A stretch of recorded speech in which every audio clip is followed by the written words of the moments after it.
చేస్తుంది. ఇప్పుడు రాలే అంత ప్రజలు పొరపాటు చెప్పినా ఇప్పుడు రియలైజేషన్ కనబడకపోగా మళ్ళీ ఈ దేశాన్ని ఇంకొక వైపు ఒక రియాక్షన్ ఖచ్చిత రియాక్షన్ వైపు చేసినట్టు ప్రయత్నిస్తున్నారు. ఇప్పుడు వస్తున్నాయి కదా బంగ్లాదేశ్ నుంచి అవుతారు. ఈ విషయంలో రాజకీయాల్లో ఉన్నప్పుడు ఉండొచ్చు కానీ ఈ అవినీతి కుంభకోణాలను కోల్పోయి దేంతో ప్రభుత్వం సాగించి దౌర్జన్యం చేస్తే ఇట్లే ఉంటుంది. అందువల్ల మాకు తెలియదు చూస్తున్నాం. అదే జరిగింది. నేను ఆంధ్రప్రదేశ్లో మన అసెంబ్లీకి ఫస్ట్ టైం చంద్రబాబు ముఖ్యమంత్రి చెప్పాను. ఫస్ట్ టైం అక్కడ ఆఫీసర్లు చాలా ఉత్సాహంగా ఉన్నారు. 1000 క్యాడర్ పంపించేది ఉన్నారు.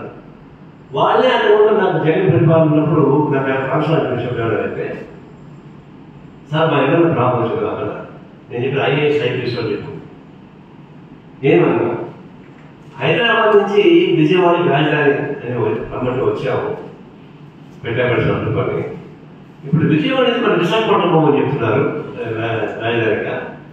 అదే కానీ జరిగితే అయ్యా మాకు విడాదించుకోండి మీరు రావని చెప్తున్నారు. మా పిల్లలు రావడం చెప్తున్నారు. ఇదే మాట మా భార్యను మాకు విడాదించి హైదరాబాద్ వస్తున్నారు. మేము మాత్రం విశాఖపట్నం పోవాల్సి వస్తున్నారు. అంత భయంకర పరిస్థితున్నారు. ఇప్పుడు చాలా ఆనందంగా అడిగా ఏ విడాల్సిన ప్రశ్న అయిపోయింది సార్ లో విడాలి అట్లా వరకు నాకు సాగించారు. నీకు ఎగ్జాంపుల్ ఏమంటే ఈ రైతు బంధు చేసింది కేసీఆర్ భారత చట్టం చేయలే.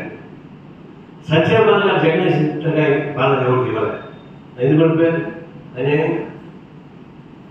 అంటే రాజకీయ పరిపాలనలో ఉన్నటువంటి పారదర్శకత ప్రజాస్వామ్యం తర్వాత అవినీతి దీనిపై నేను లేకుండా ఓడిపోయారు. లేకుండా సాధ్యం కాదు. దీనిపైన చూస్తాను. ఇప్పుడు ఏమవుతుంది